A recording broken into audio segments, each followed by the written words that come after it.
সিমের সাইজগুলো খুব সুন্দর, তাই না? এত ভালো ফলন আসলো কীভাবে? কোনো একটা সমস্যা নাই সিমে, দেখতেও সুন্দর, সাইজগুলোও ভালো। এটার জন্য গোপন 7টা টিপস বলে দেই।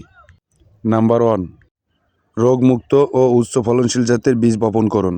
দুর্বল বীজ হলে শুরুতেই ফলন কমে যায়। নাম্বার 2, গাছ লাগানোর সময় মাটিতে অবশ্যই গোবর প্লাস কম্পোস্ট সার ভালোভাবে মিশিয়ে তারপর বীজ বপন করুন। মাটি ঝুরঝুরে না হলে গাছ ঠিকমতো বড় হয় না। নাম্বার 3, আপনার গাছে প্রতিদিন 6-7 ঘন্টা রোদ লাগে এরকম স্থান থেকে সিম গাছ লাগাবেন।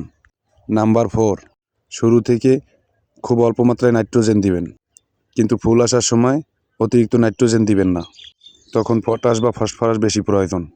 নাম্বার 5, সিম হচ্ছে লতার গাছ। গাছ মাটিতে পড়ে গেলে আপনার গাছকে খুব তাড়াতাড়ি রোগে আক্রমণ করবে, এজন্য মাচা দিবেন, মাচা খুব গুরুত্বপূর্ণ।